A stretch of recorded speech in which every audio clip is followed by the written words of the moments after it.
In this video, we are talking about getting started on eBay, and we'll get right into it. How would you get started on eBay? First of all, I would buy uh, little products on eBay first to start getting your feedback up. It's really hard to start selling on eBay without having any feedback.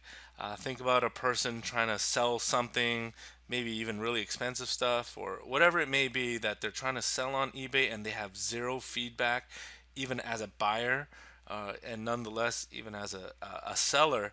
And it'd be hard to trust them because they have absolutely no feedback. So I would encourage you to go ahead and buy a few little products. You don't have to go expensive at all, whether it's like cell phone cases, something that you need around the house, whether you want to buy birthday gifts, or just at least something that you already need for yourself, clothing items, whatever it may. You can buy socks, you can buy anything on eBay, and just buy at least a few things, about maybe 5 purchases to get under your belt, so at least the buyer or the seller can trust who you are. I think that would be good to get started on eBay. Obviously, you need a PayPal account to get with that. So I think pretty much almost 100% people on eBay that sell accept PayPal. Get that all linked up. In the next videos, we'll show you how to do the PayPal to get set up on PayPal. But this is something important that you need to do, especially if you have no feedback whatsoever. And then next, if you are obviously, this is a video on how to sell on eBay. What kind of products? Where do you want to look? How do you what do you want to do? How to sell on eBay? First of all, what I always tell every single person that's interested in selling on eBay, look around your house first. You don't need to go anywhere else. Everyone has something in their house they can sell. Start here first. Think about gifts that you've gotten, duplicate gifts that you've gotten from people. Electronic items sell amazing on eBay. Electronics, clothing in good shape. And what I want to say is that name brand always sell well on eBay. Name brand items, whether it's Apple products or Dell computers or Gucci purses or name brand shoes. And these are all things that will sell well on eBay. Even underwear, name brand underwear will sell. Obviously, you want to sell them new, but they are all items that will sell on eBay. Just think of eBay as your virtual garage. Everyone has inventory in their house. Look at it as something, as if someone is selling something in front of their house as a garage sale, but now you have millions of customers all over the nation, all over the world that are interested in your product, and it's such an easy avenue to use on eBay to sell things, and your audience and your customer base just increases that much more. So just think that way. If you're looking around your house, think name brand first. Think popular items. One of the most, especially in this day and age where cell phones are so and smartphones are so apparent everywhere, that's a really good item that sells well on eBay. And so just think that way. Even products like RAM for computers, little like electronics like even MP3 players, even old computers. The list can just go on. And so you could do the research, and we'll show you how to do the research, especially if you have some used items around the house that you want to sell and how much that will sell for. You want to know what the price range will be. Those are things that we'll have tools that we can show you in the later videos of how to do that. But again, those are the things that you want to look around in your house first to sell. Other tips that I want to share with you right now is have multiple pictures. Don't just settle for just one picture or even just a stock picture, especially if you're just starting off. Usually, eBay might even just kick you out of there right away. eBay offers up to 12 free pictures per product, so take advantage of that. No special equipment is needed. Many people use their smartphone cameras. The quality on smartphone cameras are so much better now, so you could definitely use that. I use a basic digital camera. I just feel like you can just upload it right away and do that. And it's the same with the smartphone. You could just upload it right away. You can email it to yourself, put it on your computer, and then put it on your desktop, and then eBay. Once you want to add the pictures on eBay, it's so easy to just do that, upload it onto the eBay account. And again, try to use more than one picture. It's always helpful for obviously the consumer to see more than one picture, to show different angles, obviously show the flaws if there are flaws. Always be an honest seller. eBay has no tolerance for counterfeit products, so basically sell only authentic and genuine products, OEM products. So don't sell counterfeit. They will revoke your account if they do discover that you are selling counterfeit products. That's why we take a lot of pictures to prove that you have genuine products. So do not just settle for just one picture per item. I would recommend multiple pictures. There are times if you are selling tons of stuff, you may have to just settle for a couple of pictures, but definitely think bigger. I would recommend not being lazy on this category at all. The other thing is no, there's no need for fancy lighting for your products. You can even lay it on your ground or your table to take those pictures. You definitely want to take away any distractions in the background. You don't want if you have a table full of stuff, clear the whole table. Just put that one item on the table. Take that picture. You don't. The reason why you don't even need special lighting, you could just even just use natural light that just comes through the window, and just put it on there, and it'll show up really well. If it's what I do is you can just put a bed sheet, a white bed sheet over a table, put the product down, take different angles, take different pictures.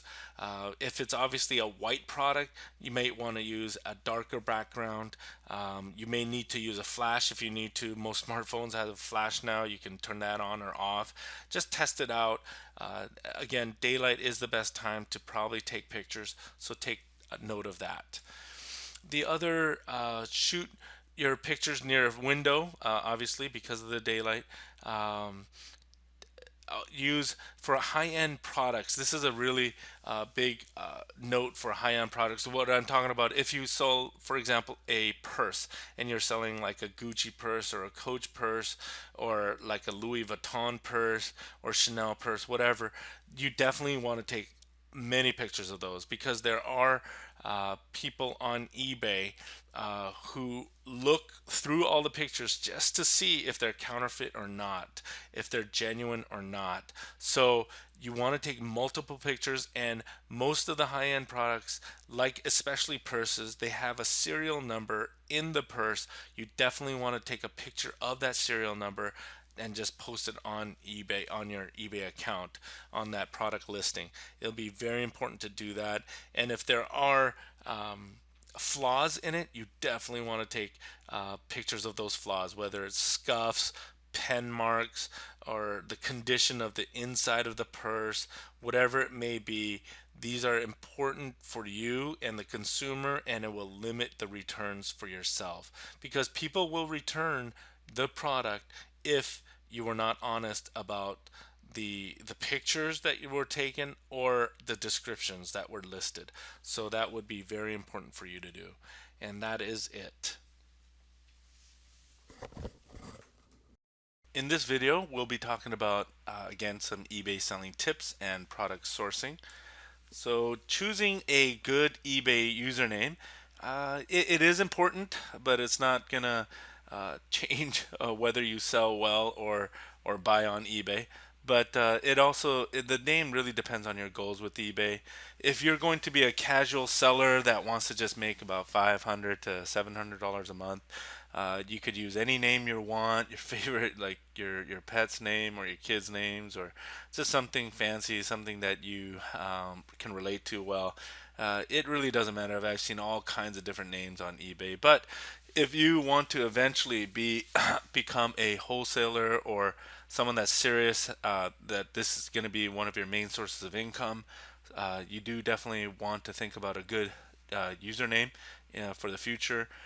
I think, for example, you could set up a name that's within a category. For example, if it is about pets or about a dog, you can say Fido Wholesale.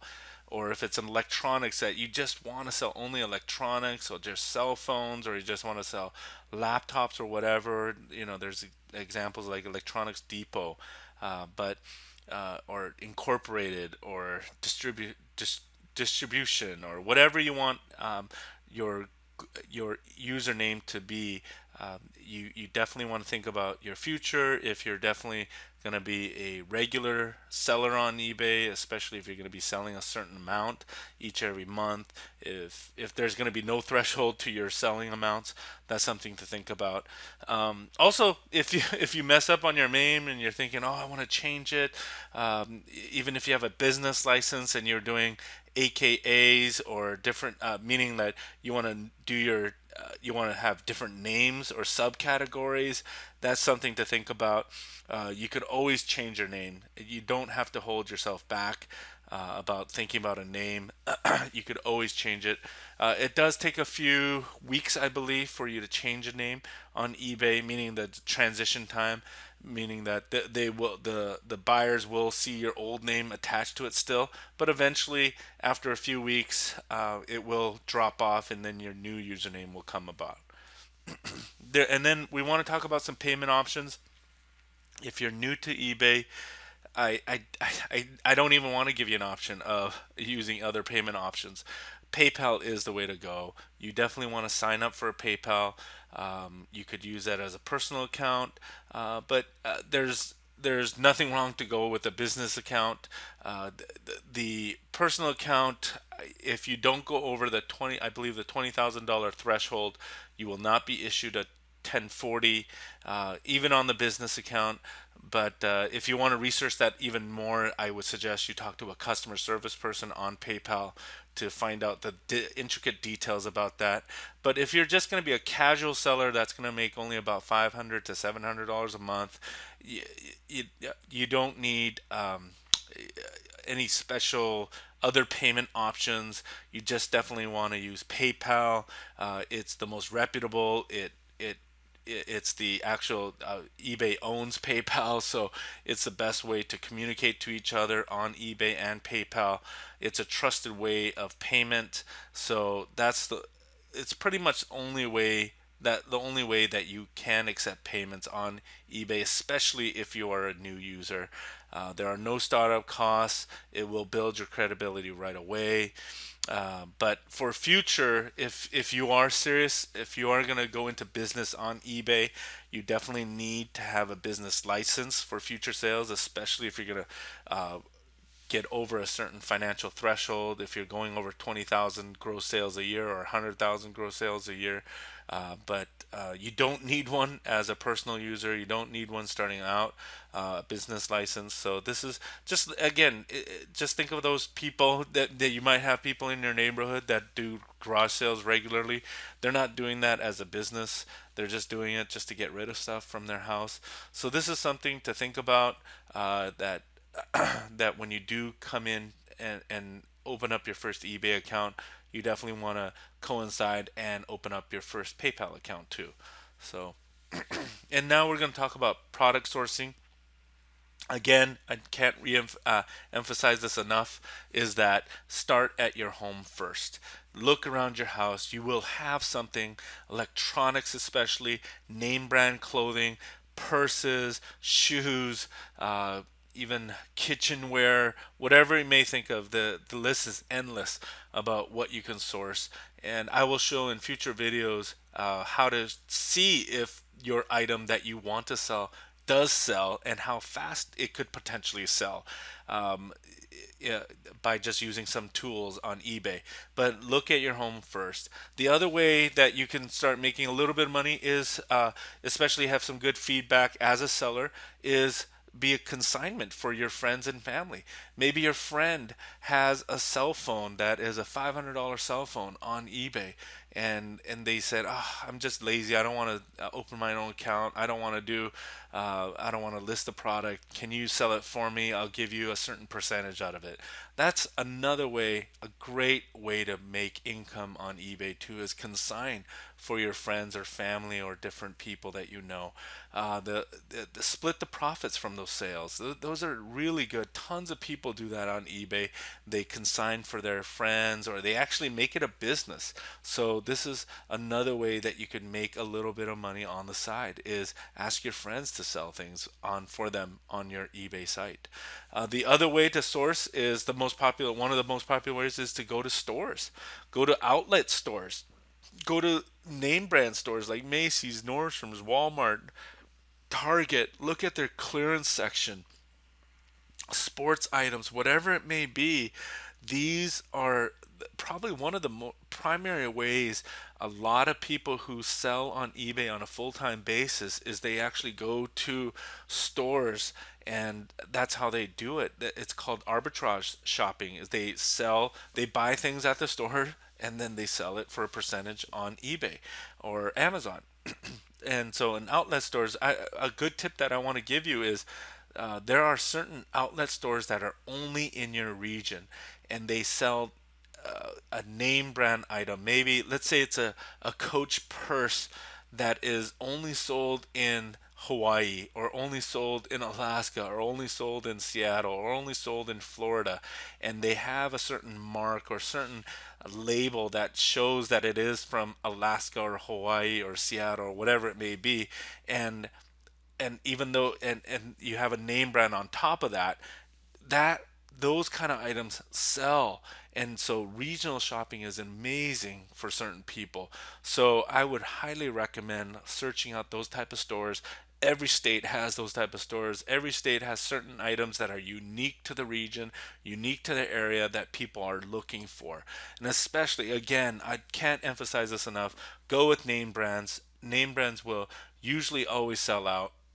And especially it's a popular brand, start with the easy ones, especially if you do have cell phones, or you can get your hand on cell phones for cheap, or electronic items for cheap, and you can sell those things pretty fast.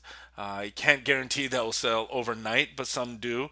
But some of them, you'll list it for a few days and it won't sell, but it'll sell after a week or whatever it may be. So again, check out the clearance sections. Certain items that are, you have a good eye for them. If you're an expert on just shoes, and you just know this certain shoe everyone's looking for, but you've found it at the most popular size, and you know that other stores don't have it, grab it up, especially if they're on sale, and then put it on eBay, mark it up for a certain percentage, and then see how it does. This is the way that most people source. These are different ways that you can make income on eBay. The other way is to find bargains when you're just shopping around. Again, there's other stores like TJ Maxx, Ross, or Marshalls. These are stores that are right there, that or they get the items that weren't sold that well from major department stores, and then they receive them at TJ Maxx, Ross, or Marshalls, whatever these stores are, and you can go through them. And there's a lot of times, even though it didn't sell, these items are really good and they're marked significantly lower than what their retail price was. These are important items to look at, and products to look at to see, and you can see a lot of success in selling them on your eBay account. And I've covered on the regional stores.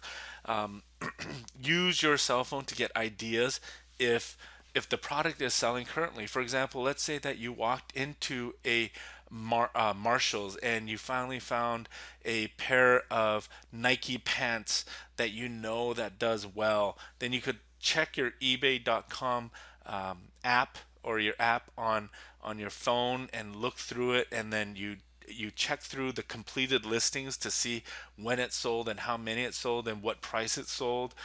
You can check that out right away. You can just do a 2 3 minute research, and you can, and then you'll say, you know what, I'm going to buy this. This is selling for only 20 bucks right now, and I know on eBay right now it's selling for 50 or 60 bucks. I'm going to buy them.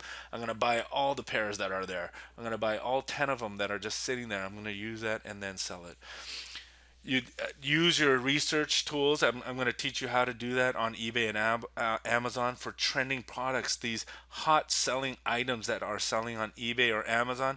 There's tools on there that you can use on your phone, or just go home and use your computer and find out all the trending products, and then you could see what are the most popular ones that are going to be coming up for Christmas, what are trending at this category, for the sports category, for the kitchen category, the home and garden, whatever it may be. You can find out all the hot trending items that are on each and every site for eBay and Amazon, so that you can go source better at these stores.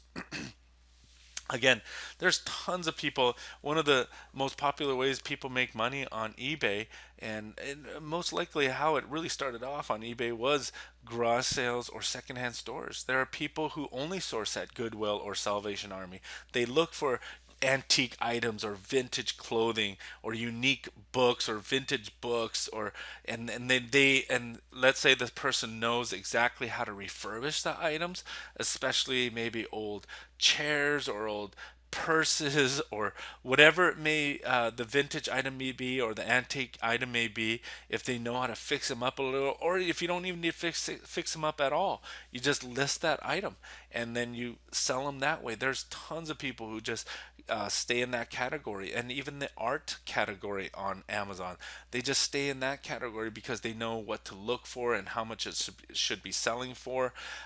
This is a great category way to product source on that. Um, there are certain products that are hit or miss, so I definitely recommend that you do your research before you go out.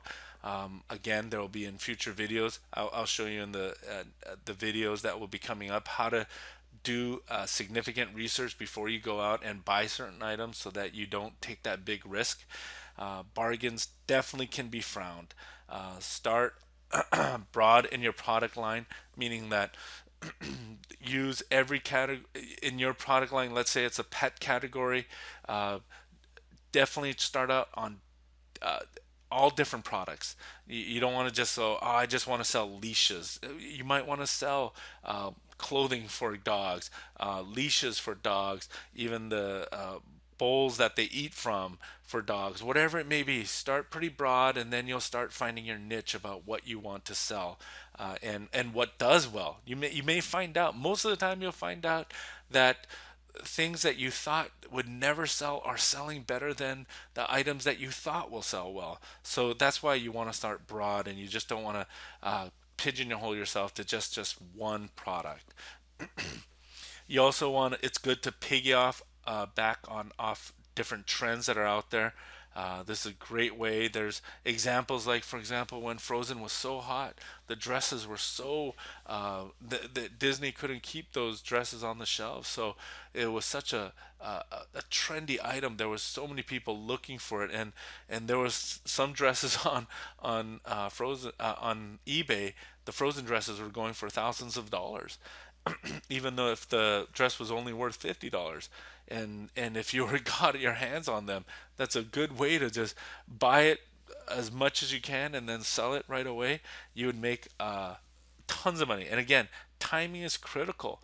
uh, this is a great way. You don't want to wait too much on it, because the way I would look at trendy products is earlier the better.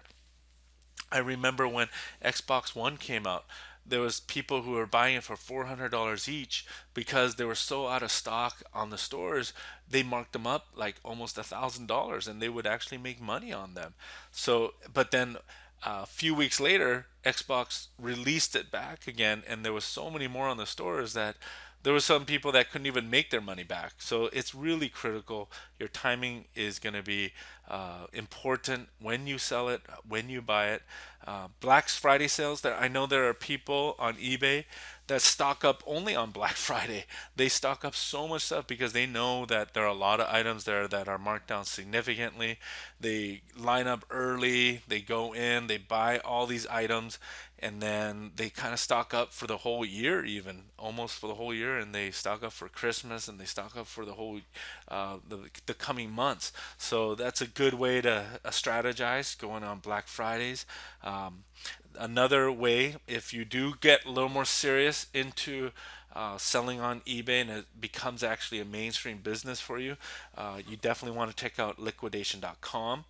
There's no special license needed, meaning like a business license. All you need to sign up, you just need to register on liquidation.com, and then and all you have to do is just go through it. You can buy one or two items, but it's you'll see that on liquidation that they sell in bulk. Sometimes they even come in pallets. Actually, a lot of things come in pallets, so you need to be ready to receive a pallet items that are on a pallet from a big semi truck that parks in front of your house. So that's something to think about. There are great things on liquidation.com that you'll see on there. In this video, we'll be talking about eBay products, sourcing, and eBay stores. So we'll get right to it. Now, what we want to talk about with product sourcing again is actually buying directly from manufacturers. One of the most popular ways I started off doing this was eventually I wanted to get a lot more serious, got a business license, and actually wanted to source from manufacturers. And the best manufacturer that is a lot more accessible now than it was before is from China. And the most popular site that I use is dhgate.com. And I know that I've also ordered from Alibaba.com, and that went public just recently this year. And it's a great site. You can still use it. I recommend it. However, the checkout process is not as it's not as user friendly. They don't accept Visa or Mastercard, where DHgate does accept that, and you'll see it's so much more user friendly. That's where I use it from. They have their shipping model just down pat. They Most items you can definitely find if you're sourcing products on there. You could definitely find most sellers on there offer free shipping, and you're thinking, oh, maybe it'll get to me in 1 month from now, but it's not. I've actually ordered on Monday on a business day and got it actually that fast because the seller was willing to work with me really well to get it to me by that Friday. Within 5 business days, I got something from China, and it got to me right away with no hassles, with no customs. It just comes to me right to my door, just like it would for UPS or FedEx or whatever you're shipping from.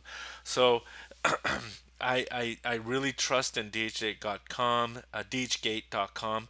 There's billions of products on there. There's millions of products that you can source through. In this way, you're not going through the middleman. You're actually getting off from the manufacturer floor. And if you become a reputable buyer from these sites, you actually can negotiate better. You can actually, let's say that you're buying a certain product, like for example a cell phone case for $5 each, and you're only buying in bulk of 20 or 40 different items, 40 different cell phone cases. But then eventually those cases do so well for you that you just have to keep on ordering more, and you start ordering in quantities of hundreds or 200 or 300. You could start really negotiating with the manufacturer, and this is such a tool that you definitely want to use, a source that you want to use. The typical wholesaler, what they do is buy from manufacturers from China, and then they have a warehouse that they store it, and then they would sell it for us. And the margins obviously will start getting smaller because now you're not going to the manufacturer, you're going to the wholesaler.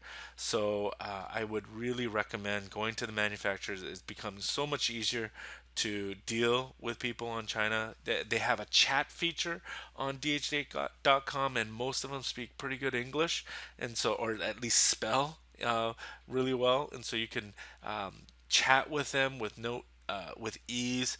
You can negotiate through the chat. You can talk to them about when the item will be arriving, when they actually shipped it out. You can talk to them, message them. They'll get back to you. They're all about customer service too. So I would really recommend doing that. The other thing that I really want to caution about when you do buy on DHgate.com, you can get into a lot of trouble if you start buying counterfeit products. So do not buy name brands from DHgate.com because most likely it will be a counterfeit product. And eBay, if you start reselling it on eBay or Amazon, they will remove you. eBay will cancel your account. So there are companies that actually partner uh, the actual brand companies, like for example Coach or um, or Louis Vuitton or Nike. These companies are actually have basically their policing department to be a part of eBay, and they are there to regulate whether a person is selling authentic items or not on eBay.com. So I would really highly recommend not to do that. So this is something that you want to caution yourself about buying, especially from China. Pretty much, I would caution you from buying anything from China that is name brand if it's not coming from a legitimate site. Some of the examples that you can buy. I'm just listing off random products, cell phone cases, and the if you're not buying name brand from DHgate, generics are all over the place. You can shop by your category, your favorite hobby. There's tons of cell phone cases there, tablet cases, chargers, cables, car chargers, different accessories, bike parts, pet supplies, cookware, sports equipment, cars for parts for cars, parts for different kinds of machines. You can get into sporting hobbies like uh, baseball, basketball, golfing, fishing, all these every sport has accessories that you need, and more times than not, DHgate will have them. Of course, they will just not be name brand, but there are certain things that a person will buy and says, you know what, just as long as I can use it and I don't care about the name brand, this is the place to find it. And I would highly recommend buying it from the manufacturer itself. Earphones for your iPhone or your iPod. There's millions of just earbuds and earphones on them. And the key, obviously, for to lower your margins is to buy in volume. If you know, obviously, being in retail, there's risk. If you can minimize your risk, and you know that you can buy a bulk of these, and you know that you will actually make good margins from them, that's the way to go. If you're gonna buy from a supplier from DHgate.com, and you know that you're gonna buy 300 items, and it's gonna be so much less than buying than 20 items of the same product. So I would highly recommend buying in volume if you do know, if you've done your research, if you've done your due diligence and finding out how the completed listings work on eBay, how much it's sold, and if you're willing to even sit on these products for a little bit of time, then this is the way to source from DHgate.com. Alibaba.com, there's a little more hoops to jump through. Yeah, it actually, you have to wire money from them from your checking account or your business account, and so it's a lot more steps and red tape to you have to go through to deal with Alibaba.com.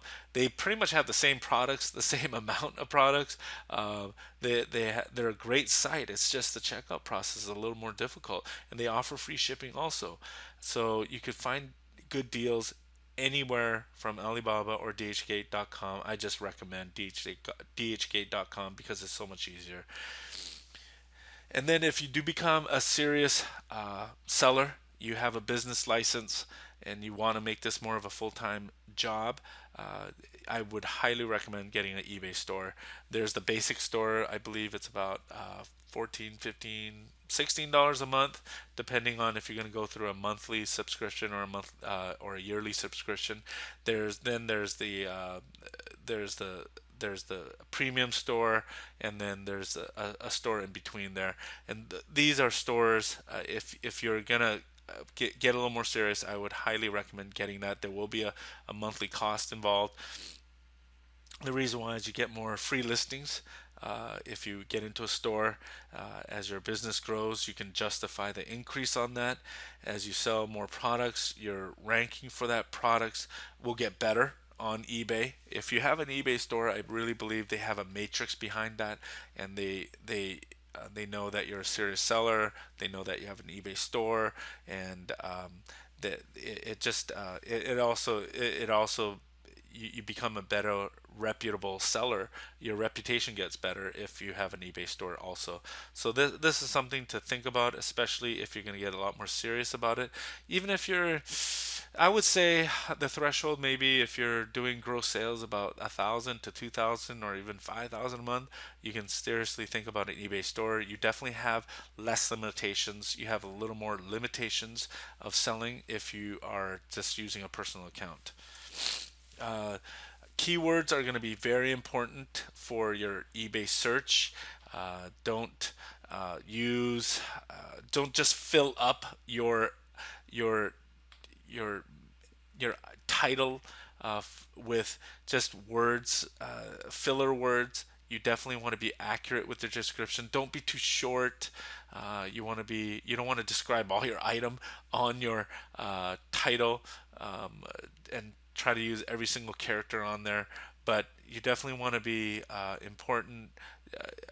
Your keywords are going to be important for your post. So I would do some research, compare with some other eBay sellers about how they're posting their titles and how they're using their words on their titles. So just compare, and you can actually copy most of their ones, most of their titles, because you're not doing anything illegal. You're selling the exact same thing anyways. You could just list it out that way. So just be aware of how you are wording your titles. A lot of times, obviously, you can search by categories over here, depending on what you're really looking for. There's a lot of featured auctions right here that you can just kind of look through. These are the very popular items, and you'll see the quantity, current price it's at right now. There's bulk items, there's single items, there's tons of different things. There's another way to look through the closing soon right now. Meaning like it's going to definitely close within a couple of hours or an hour. This is a really good example right here, especially for there's lightning cables, and as you can see, there's 500 of these lightning cables. They are definitely generic. They're not the iPhone kind, and of course you don't know exactly eating on these because they're generic. They're not going to have Apple on them or anything like that, but you take a risk on buying these. But as you can see, they're only 20 cents a unit price, and no one's bidding on them right now. It's going to die out soon, and if you know that you're going to move these, and or what a lot of people do on these kind of things is that they actually package it with other things that they may have. They might have cell phone cases that are iPhone 5. They might have little USB chargers that can go along with them, or other parts and pieces that they package together and then they resell it on eBay. So this is a really good example of what can be bought on liquidation. Yeah, you do want to look at the seller performance to see if they're doing pretty well or not, if they sold anything. I do caution new sellers, but they all have to be pretty reputable to sell on here. So you don't have to really worry about here compared to, like, for example, eBay. If they have really low ratings or bad feedback, here you are concerned, but not as concerned as like eBay sellers. So I wouldn't hesitate to buy from someone like this. And so, but you do. This is where you want to look. The manifest on this one, it's not as important because it's going to describe it to you right away. It's when they have multiple different items. For example, if they have an iPhone cable, they have the actual charger itself, they have cell phone cases, they'll list out the quantity, and I'll show an example of the different manifest. But again, what the risk is they're obviously claiming it is new. You can see it right here, the description, and it's pretty accurate. They say 500, 8 pounds per unit or per lot. This is a standard auction. It's 500 of them. Buyer's premium is 5%. And where that's going to happen, I can't do it right now, and that's actually closed right now. But if you bought the item and you want it, you can see yourself. You can actually get a shipping quote, and I can show you how that works here too on a different item. A buyer's premium is basically it's basically how liquidation makes money. This is another pretty okay. There's designer socks, and socks do okay online. If you package them well together. And so this is another. I've actually dealt with CK Bargains before, and they're really good. Seller, and they tell you exactly what is there. And more is very a little bit misleading sometimes, because most of the times their generic ones are actually listed under and more, and sometimes they only have like two pairs of Calvin Klein or two pairs of Tommy Hilfiger, and then only a few pairs of Nike, and then they have their generic brand from whatever company they bought from, Macy's or Nordstrom's brand. They'll have that and more, and they have like 50 of them. And Manifest will have a better idea. Well, this one, see, they're not. They should have done a better job on that, and you can get a better description here on the pictures. And you can see that's Nike, and I can't tell there. You do have to look at the pictures pretty carefully. There's the polo socks. They all come without tags, so that's something to note too. They're new, obviously. They're shelf pulls, and I'll go onto there soon. This will actually. I just clicked on it. Were previously available for sale in retail environment, but never sold. They possess one or more price tags or stickers indicating multiple markdowns and da da da da. They can show signs of further handling. According, shelf pulls can exhibit a wide range of individual product and package conditions. However, most of the times when I bought shelf, and for you to get a better idea of what your shipping quote could be, you can go into their little tool that they have, and it's pretty cool. And just put in your zip code, and mine's are 98059, and just check residential. I don't have a lift gate at mine, and then you can calculate, and then you can get a better idea of how much you'll be paying. And for here, the estimated cost would be $40.25 for that lot. And so say that it came out to about, again, those socks that I clicked on. I'll go back here. Same one, and let's say that you bought it for $100. And then you'd add $40 to your shipping, whatever that was, and then 5% for probably their buyer's premium there. And it describes you as a standard auctioneer fee that helps cover the costs associated with sourcing the product. And you can go here. I've done that before. Check out the today's hot deals, and it'll just go from so many different ranges of things that are going on, right? Different categories, different items that are being sold. A lot of them. Refurbished items are pretty cool. See, this is an example of just something that is being sold, just one item. There's only one that is for sale. For a computer here, and a tablet, Asus tablet, and retail was almost $400 here, and the current bid is 165. Comparison shopping between eBay, for example, you jump over here, just maybe do a cut and paste, and then go over here and cut and paste it and figure out how much they're going for here, and then cut it over here, paste it there, go over here, and here it is. And then you can go on eBay side here, and then you could look for all the used items, and because that's not new. Yep. And right here's one of them right here that's still used. And let's see, ME4 400C. Don't know if that's the same one. Yep. So it's the same one. And they claim this one is manufacturer refurbished. I don't know if it's exactly manufacturer refurbished, but let's say it is. Okay. Let's say it is manufactured. They're selling it right now. This is not a bid. This is not an auction, but it's a buy it now for 244. So let's say that they were able to close this around 165, 244. You still make a little profit there. And it's a shelf pull, and we've described what a shelf pull is. And the shelf pull here, right now, obviously, it's very expensive. It's $4,100. Break it down. And what's nice about liquidation, they actually break it down pretty fast for you. So let's look at this manifest here. Yeah, and that's a great idea of manifest. And this is a very detailed manifest, and every seller should do this. is that they have only one Gucci handbag. So just to let you know, just because they list it right away with a Gucci handbag doesn't mean they're gonna have 12 Gucci handbags. So Name, yeah, okay. and they do, and they're really honest about it. They'll sell. Hey, off the shelf, it's $1,250, and so that's almost like, if you can sell it for that much, you got, you're pretty much almost like more than quarter about what it is. Yeah, Investment. Yeah. investment already if you can sell that one handbag. And you can see all these ones that I don't even know the name brands on, 1100, 1100, 950. These are necklaces and Coach handbags. Gucci sunglasses are expensive. There's so many different things here that are going for so much, and they're all shelf pulls. They're not used. No one has worn them. No one has taken them off the shelf. They just didn't sell, and so on the shelf where they were, and so they're just selling it all in bulk in one. And then again, you can again get a shipping quote and find out how much that's going to cost.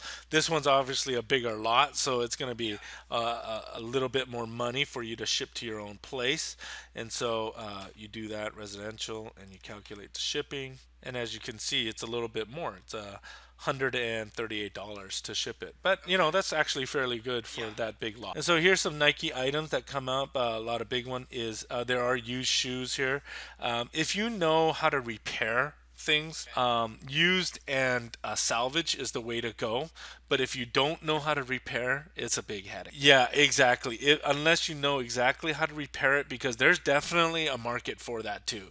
If Okay. you know how to get used items and then repair these used items, that's honestly a really cool market to get into.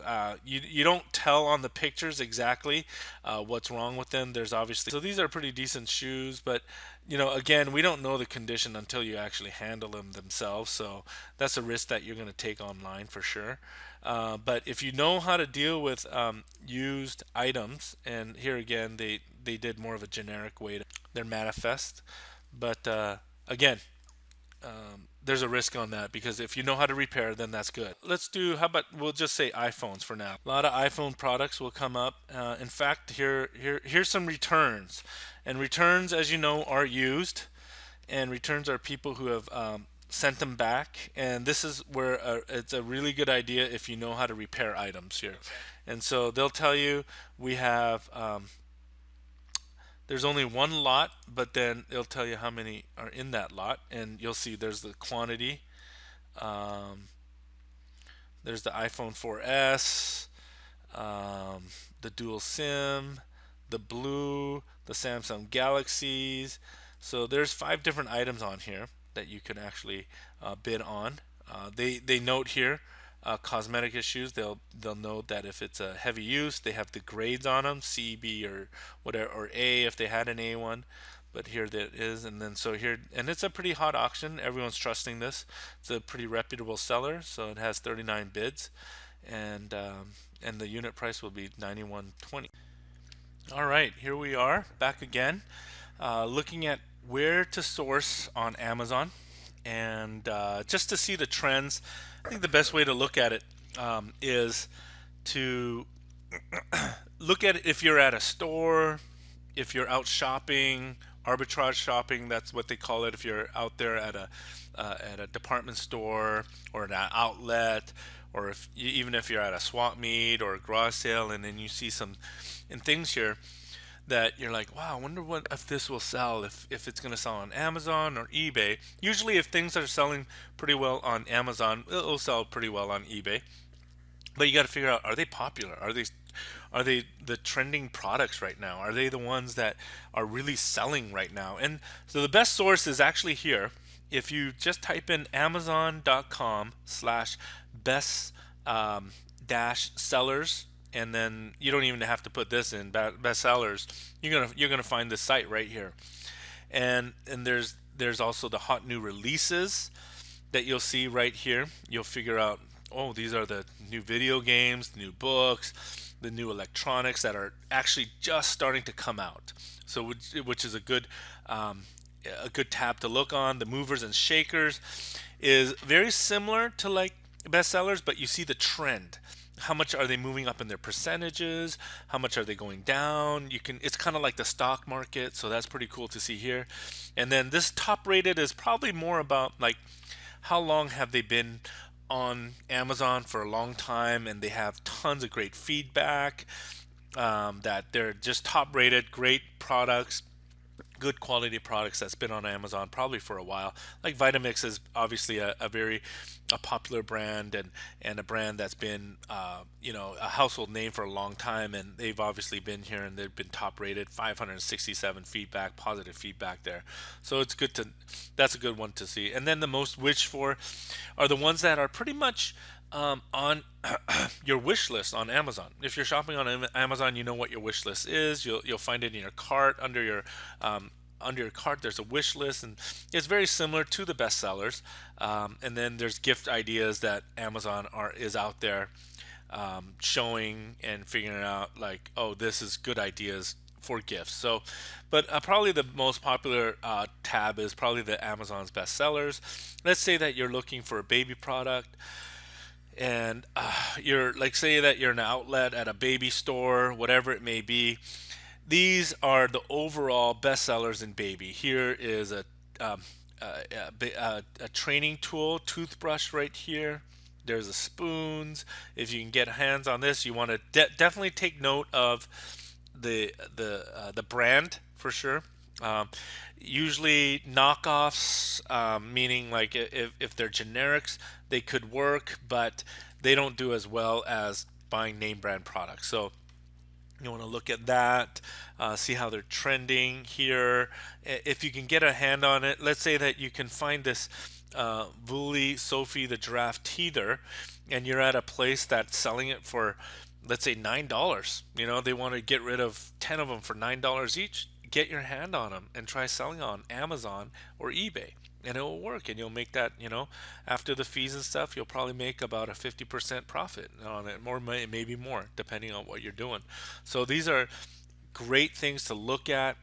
Again, you can even go more specific. You can, if you are in for the gear, you look at the gear, and there's toys. There's the Graco pack and plays. If you see that, for something like this, if you have something that's used, and you know how to ship it on eBay, and then you could you know how to pack it up, but you found it used somewhere, but it's in really good shape, but you can sell it on either Amazon or eBay. But let's say that you had it lying around your house and you wanted to sell it for even $50. You can probably do that and charge like $10 shipping on it, or $20 shipping, whatever it may be. And there's different things like the child airplane travel harnesses. I've never seen this before, but it's also $70. What if you found that somewhere for $40 and you're able to resell that for $80 or $70 right there? Easily done. I've seen this all over the place. This shopping cart, basically keeps their kids' hands out of the dirty shopping handles and stuff like that. You can definitely find that. If you can find that cheaper, source that somewhere. If you're at a store, whatever it may be, you see that for half off or whatever, get your hands on it and try reselling it and make a profit there. And so this is a very good source, and you can obviously do this with any department. You can go to the hot new releases, um, and figure out, oh wow, you know what? I can get my hands on, let's say, the computer accessories here. You can say, wow, you know what? I know how to get my hands on Samsung Galaxies. My friend was selling this tab. He was going to sell it for me for $200, and they're selling for 319.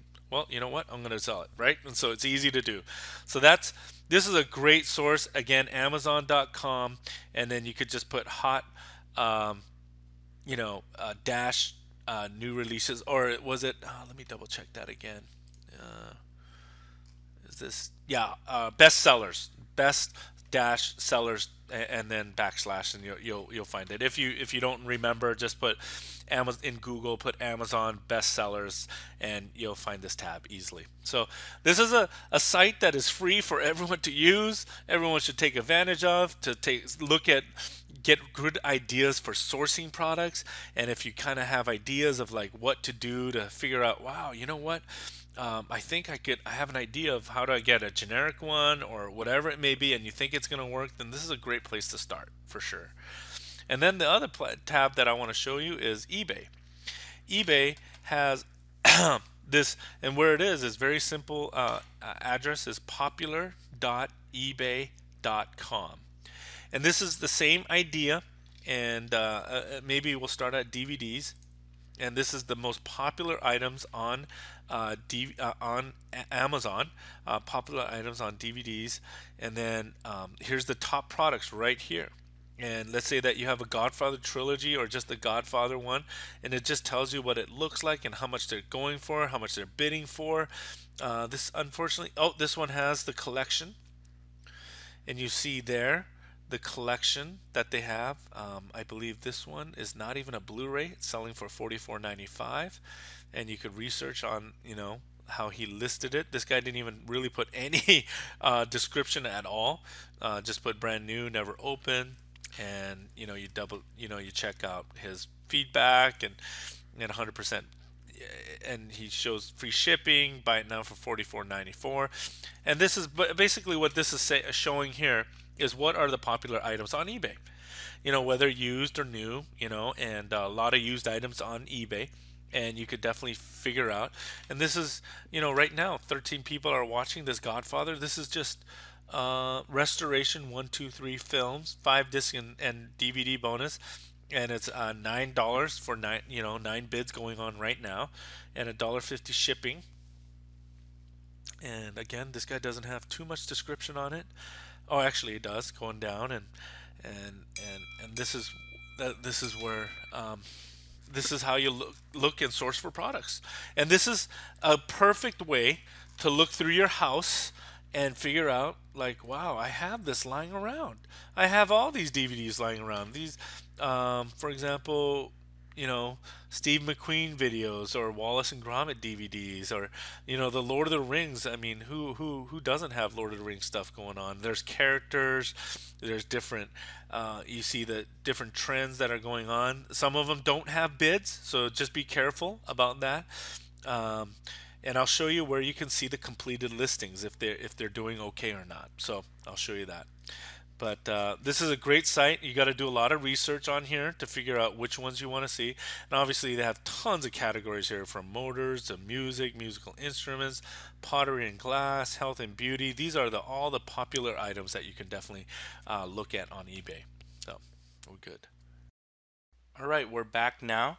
Just checking out what completed listings are. This is an amazing, helpful tool that is given to you free by eBay, that you could do research on certain products at home that you may have lying around at home, or if you're actually sourcing products through Amazon.com or DHgate. And just a side note on DHgate.com, if you were sourcing products on them, it's just generally going to be more generic products. As I said, you want to avoid getting counterfeit items on there. It's illegal. I would say don't go there at all. But for generic products, which there's millions and billions of products out there, you think of it in the baby category, electronic category, obviously clothing category, home and garden, everything you can think of is there. And if you're thinking generics, whatever it may be, that's a great way to do some research and figure out. You do have to spend some time to figure that out, but I'll give you an example here. I think one thing that everyone pretty much has these days is cell phones lying around, or electronic devices like iPads or Samsung Galaxy Notes, and they're old and they're used, they're still in great condition, but you just want to sell them, and you've tried to probably test the market by selling it on Craigslist or selling it to your friends, and you just know that you're not going to get the top dollar for them. This is the best avenue you can take, especially on eBay. You don't need to be a top rated seller or anything like that to sell on eBay at all. So let's check out one item. One thing I do have lying around sometimes are iPhone 4S or 4s, whatever it may be, that item. So this is an example that we'll do. And here we go, that we have iPhone 4S here, but this is a where you want to look at for completed listings, and the research that you want to do is the sidebar, the categories.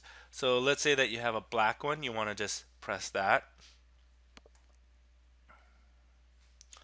and then if you have a certain carrier or if it's unlocked, it's great to get it unlocked because it's definitely better resale value.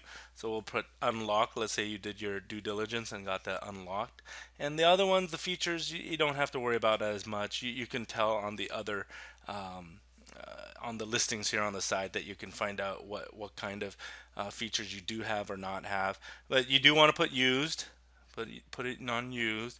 And the other one that I do highly recommend is coming down and putting on US only, especially if you are in the US. And because you're not going to compete against anyone else, uh, there are times when you'll see on the bottom here where it's being sold from. A lot of places, the biggest popular place is China. That's not a country you're going to compete with, especially their prices. There's a lot of people in the U.S. that just don't want to get it shipped from China to their U.S. location because it takes a while, and it sometimes and obviously sometimes it's not trustworthy depending on who you're buying from. So this is the listings that you can see that are on sale right now, that are being sold. But what we want to see, if you actually scroll down even more, this is it right here, completed listings. And this will show you exactly how much it sold for and when it sold for. It sold on October 29th, which is today for us, and it sold for 259. Another one, let me see this one. It should show up green, but for some reason this one didn't show up green. But it did sell for 289. That's what it's telling us right here. You can go into their info and their listing here itself, and it tells you why they buy it from them. But that's one listing, and they sold it for 289. But usually it'll show up green for 319. If it didn't sell at all, it will actually show up red, and it'll show up red saying that it didn't sell. It just stood there. It finished the auction, and or the end date, and there it was. And the other thing, if you're not going to go auction style, I actually do it buy it now, and I believe I've explained why I do buy it now over auction, because you're going to get the price that you want. And these are all buy it now prices. These are again the same phones that we just saw without even pressing it buy it now or just on the auction listing. These are all the same ones. This is how much it sold for, when it sold, and these all come up right. And you could do your research then. Oh, you're gonna say, you know what? I have my phone, and it's factory unlocked, and it's either T-Mobile or AT&T, whatever it might be, AT&T. It seems like the prices are at 300 to about 250, might be, and there's things that are being sold a little bit more. It really depends on the condition on the phone. If your condition's pretty good, then you could probably sell it for $300. But if it's not that good, then you're going to have to sell it lower to about 180 or 160 or even less or sometimes even more. So it really depends on the condition, and you're going to have to do the research and find out. I'll do an example here. Find out how it was. You can even go in here and go and see the original listing of how it actually looked like before. And this is the original pictures that it showed. It actually tells you what kind of condition it was, the best place to look at the condition. Here, it actually doesn't. This person didn't even list it out. The actual, oh, right here. Used unlock iPhone 4S, 32 gigs. The phone is in good working condition, has normal wear, excellent condition. It tells you, and they showed you plenty of pictures of of the phone. So there's that, and that is the research you want to do. You can do, again, research for anything on eBay this way. This is the best way, the best tool that eBay has so that you can actually find out what the actual item sold for, how much it is, um, when it's sold, if it does sell or not sell. This is an excellent tool to use every time. This is what I use every time for any item that I might not have good data about, or I don't have good information about how much is it really going for. This is the place to look, and at how consistently it's being sold. So that is it for completed listings. All right, I'm back now with learning how to list on eBay, and it's fairly easy. And the easy one that I want to go through right now is I sell these kind of things, and I'm logged into my account right now, and we'll see this soon enough. But let's say that I want to sell men's belts, and the way that we would do it at this point is type it in. And what you want to do at first is compare with other people what they're selling. And if you have a specific belt that you're looking for, or whatever it may be, a Louis Vuitton or a casual belt right here. This seems to be a very generic one, and people are watching it. There's men's casual dress leather belt with buckle new, and that's just a description that he's putting. And I'm looking at the store. He sold like 16,000 something items, or feedback came back to him, and we're looking, he has definitely a template, and he's using probably a software to help him list out these items. You don't have to get this fancy to sell at all.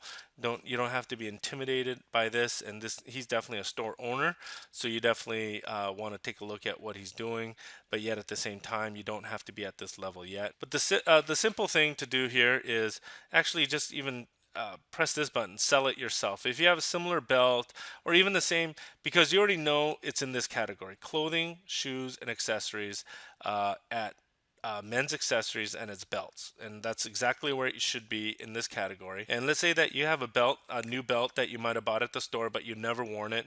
You're like, it's from Macy's or Nordstrom's, and it's kind of generic, but I still want to sell it. But I can probably get, maybe I'm gonna list it for, and you did some comparison shopping. I was like, I think I could list it for about $12 and free shipping.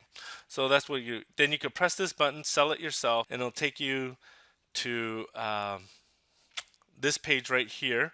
And it's setting up as if you are selling the same uh, uh, exact same belt, and they even let you keep the title. You can arrange it yourself. You could say, let's say yours wasn't generic, and you said, "Well, it's a club room belt, men's club room belt, casual dress belt," and you're definitely hitting all these you're definitely hitting all the keywords here, and you could definitely describe it more.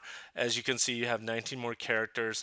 Sometimes I put like free shipping, and I capitalize the free and new all the time, and you can put that down if you want, and free shipping, and you could put that down because you have obviously some characters remaining, but you don't have to if you're going to offer that.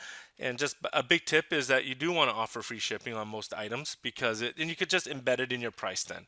If you know that you want to make at least $10 on it, and then you know that you already weighed out your item, and you're saying, well, for first class shipping, and that belts are usually can sell, you could ship at first class, it's going to cost you $3 or $2 to ship. Then you just put $12, and then you put free shipping. And so that's what you can do there. So anyhow, this is one listing that you can do. And then obviously you want to take pictures, and we'll go over picture taking later. You don't need any fancy camera. You can use your phone or whatever you can. And you want to definitely put at least probably 2 or 3 photos of the belt, or maybe even more. It's unnecessary to put 12. I wouldn't recommend probably 12 on it. And if you're happy with the color and material, you're saying, oh, it's the same. But probably a good one to put on for search purposes is that, the general size range. You can definitely put that down. And then this is where the description goes. And you're saying, what do I type? What do I do? And the quantity, you definitely want to put one. You could definitely put the buy it now price, and let's say it was 12, and you just want to make a few dollars on it, about $7-8 on it. You put 12 down. You're including the shipping in that. First class shipping. This is the shipping is critical. We'll get back to the details in a minute, but this is the buy it now price. If you want to allow buyers to send you the best offers for your consideration, that's something that you can do. I never really click this. It kind of wastes my time. They usually lowball you. They really put some ridiculous prices. So it enters a whole nother area. So definitely, I don't recommend it. The other one is obviously the only method I take is PayPal. It's the easiest. It's obviously they talk to each other well from PayPal to eBay. They're pretty much the same they are the same company, and this is my email address, but this is where your email address has to go with your PayPal account. That's the PayPal email account that has to be listed here. And then obviously require immediate payment when buyer uses buy it now. I believe this button is not in play for you. We may not have this button if you don't have a store. You may have to have a store to do this. It's been a long time since I've had a store, and so that I've owned a store, and so therefore I don't really know for sure. If you have a personal account, I'm pretty sure you don't have this button. And so just know that. But if you get into a store and you have a little bit of history with eBay, they're going to give you this button to press so that you can get immediate payment right away. But otherwise, this is all going to be the same. You got first class shipping on a belt, which is going to be usually weighs less than 13 ounces. You definitely want to ship first class. The only services I use is I don't use any FedEx or UPS. I only use United States Postal Service. And because it's a belt, I can scroll down right here and it says first class. And the handling time, this is critical for your detailed seller ratings and to be top rated. You don't want to put your handling time, this is the amount of time that it takes for you to ship the item. So, as soon as the buyer pays you, how long are you going to take for you to ship the item? And you're saying that you're going to be able to ship the item within 24 hours by the time that they bought it. So let's say Mr. Joe here bought this belt that you listed, and you bought it for, yeah, he bought it, it's in your account, it's in your, you know that it's sold, he's already paid you. From that time, and let's say you bought it at 3 p.m.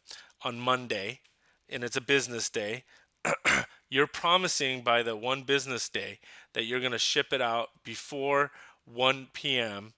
By Tuesday. Does that make sense? So I hope that you understand that within 24 hours, you have to ship the item out. If they bought it at 1 p.m. on Monday, you have to ship it out by 1 p.m. on Tuesday.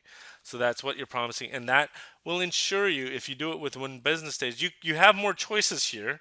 You have more choices, 2 or 3 business days. But this, it will, if you pick longer than one business day, you will not be a top rated seller. And I'll show you what that top rated seller looks like a little bit later. But that's something key to know right now if you want to be a top rated seller. So one business day, and then I believe everyone has this option: send it U.S. shipping center. The rest will be taken care of you. If you click that button, that means all the countries out there, including England, Canada, Australia, and obviously some more countries too. What it will happen, it's pretty cool. eBay, it'll show that this international person's bought your item. Then you'll send it all the way to Kentucky. So it's just by regular U.S. mail. And then as soon as it gets to that Kentucky address, which is, I think, a fulfillment center that eBay has, or a international fulfillment center that they have, they receive it. Then they turn around because they have a special code on the label, and they'll send it to the right country. And they'll deal with all the customs. They'll deal with all the shipping after that. And that's something that you don't even have to worry about. It makes it very easy for you to ship globally. So, but that's up to you if you want to ship it there or not. I have it here that I could ship worldwide first class mail by $13 if they want to do it through me by myself, and some people definitely do. There's also excluded shipping locations. As you can see, I've there's a lot of countries that I don't want to ship to, so I've listed that down because some of these countries that are in there, they're basically their shipping is their internal or their domestic shipping is not that good, and there's no guarantee that it will actually get to that person. So that's why I choose some countries that I'm choosing not to ship to these countries. So now whether you get a lot of international sales depends on what your item is and if you're really targeting that or not. Personally, I don't do as much international sales. I ship primarily in the U.S., and that's my business model for myself. But if you do choose to ship elsewhere outside the country, you definitely need to have some knowledge of their shipping policies there. So, and then buy, I have, and I can show you where you can block your buyers. I block buyers who don't have a PayPal account. I block buyers that have received 2 unpaid item strikes within 12 months, and so on and so on. There's a few other things, and I can show you how to do that a little bit later on too. And then sales tax, I do charge sales tax, and the tax table here, I just pressed it. The only I live in Washington State, and I put 9.5 there. And people who only buy in Seattle, Washington, or anywhere in Washington, they'll be charged the sales tax on their checkout process. But every other state does not. Internet that's the beauty of internet sales. There's no tax on internet sales unless that company themselves are in presence of their state, and that's why they have to choose. And then there is a return policy. You definitely need to go through that. If you don't have a return policy and you could choose not to have one, you will not be a top rated seller. And basically, just to go over it right now, and I will let you know later on too.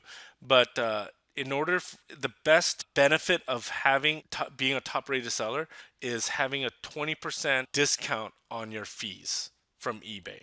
And so let's say that you have $100 in fees in that month. If you get 20% knocked off of that, that means your final fee price for that month will be $80. Okay, so that's a pretty good deal. So I try to keep up being a top rated seller, and returns accepted. 14 days is the minimum that you have to put that down. Refund will be given as money back. You have other choices, or you could put this is a good option too: money back or replacement, buyer's choice, and then money back or exchange by buyer's choice.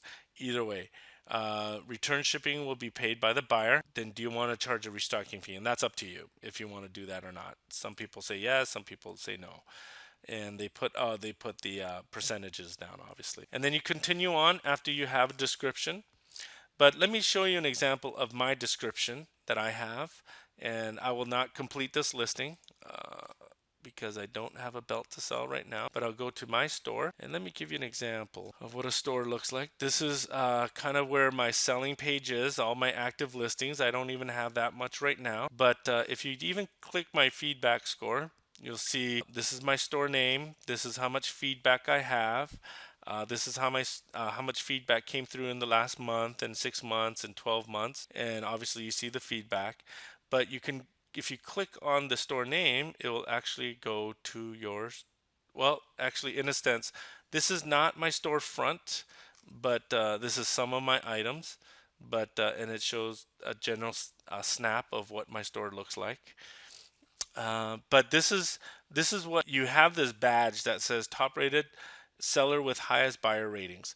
And this is basically showing, that's when shows the buyer that you're a top rated seller, and it gives you confidence that they're going to give you they're going to ship it out within 24 hours of business hours. They're going to give you best service. They're going to handle it correctly. They're going to give you accurate description. You can buy with confidence with a lot of top rated sellers. And you can see that through the feedback, obviously, too. Even if a person doesn't have top rated seller, which is totally fine to sell on eBay, that just as long as they have good feedback on their sold items, you can buy with confidence. And so you can go there, and I'll go back to my page. Oh, and I'll show you a quick snap of my store. I did it very simple, and it comes back, and this is my storefront, and you show the different items that I'm selling, the different things that are in my store. And so you could take a look at that. In order for you to head towards, you don't have to have a store to be a top rated seller, to be on, so to be clear. So here's the belt that I do have, and I'll just press revise your item, which is pretty much the same thing as listing your item too. So you don't have to. And I've already put new. I always put a capital new on there. People are, if it is new, obviously you are saying it pretty clearly. Uh, that it is new, that you're honest about that, that it isn't used. This is a new item and it comes with tags actually, and that's the condition. This is very important. You want to either put new without tags, meaning that it's new, but yet it doesn't come with tags. It's got snipped off or whatever, but it's no one has worn. Obviously, new with defects. Maybe there's some discoloration there, but it's still new. But maybe there's a few little scratches or whatever it may be, and then obviously used pre-owned are the different conditions that you can have. Then there's this title description. You could see I didn't even put free shipping on there. But this one actually, I take it back, does not have free shipping, and I made it very short. But yet, people have bought this item before, maybe not this specific size or item, and with this short description. But obviously, if you can put a more description, it is better because it is like a keyword search like Google. And so you could definitely put more, and it does help your chances to get more exposure. And I put the size, the item specifics. This helps your search for on eBay too, so that you definitely want to look through that, and you want to be accurate. There's times you don't even have to put anything. That's going to be up to your discretion. So you don't have to put anything in the item specifics if you don't want to, but it does help your search engine specifics though. So here's my description. Made it easier. I make it very simple and concise. You don't want to put an essay or even a story behind the item. You definitely want to put like bullet points. You want to put obviously the size. You want to reiterate the title. You can bold it. I don't have anything special. I don't have pictures embedded. It's going to be a lot more expensive if you invest in softwares, which there's hundreds of softwares for eBay to improve your listing or just how the look of it. But you don't have to. I'm a very black and white guy kind of guy. I just put the specific title, the size, obviously the color. I have here, I have 6 pictures of the belt, and you can see what kind of pictures I've taken. I put the material on, and the material, I just got it from the tag. That's on there. I don't have any special kind of software to look for it. I just look at what's on the tag, and then I put the approximate width and the tone of the buckle, and then I note that it comes from a smoke-free and pet-free home. Some people like that. Some things I put it on or I don't. Payment, I make it very simple. I only accept PayPal, and PayPal obviously accepts Visa, checks, MasterCard, and all the major credit cards and debit cards and all that.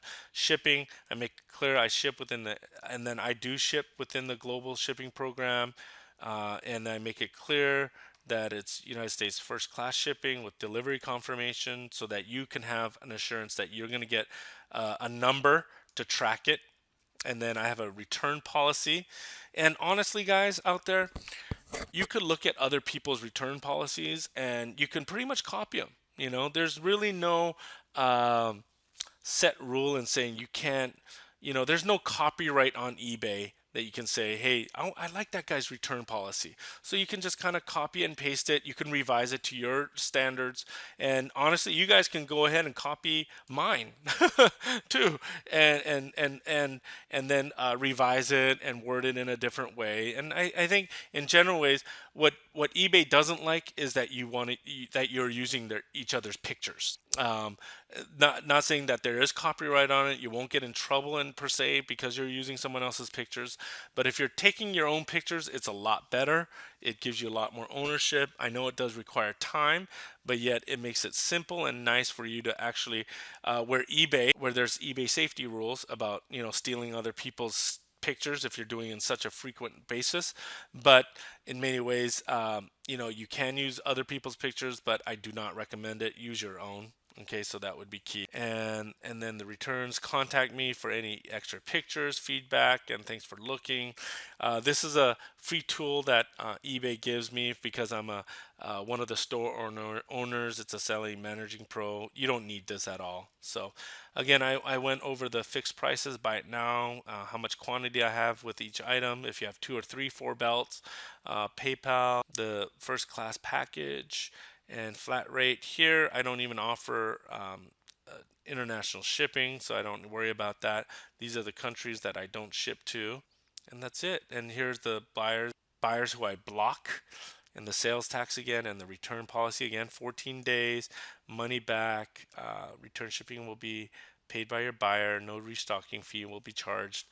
Again, these are reasons because of being a top rated seller that I do not, um, I don't offer a 7 day return. I don't offer a 5 day return. I offer the minimum for a top rated seller. You have to offer a 14-day return. All right, we're back now with eBay Safety. And this is a friend's account, Count on Us Distributing. And, frankly, my friend has not used this for a long time, and he obviously, you see feedback. The only thing he really did was just buy something, about 6 months ago, and that's all he did. So this is a relatively new account. Obviously, he does have feedback, he does have history, which eBay does like, but obviously, you could look at this as pretty much almost a new account. Almost a new account. But so this would be a good example because I don't have a new account. I can't show you that example because I have a store and all that. This is a good example of someone who doesn't have a store and who's not a top rated seller right now. So this is a very good example that we can use.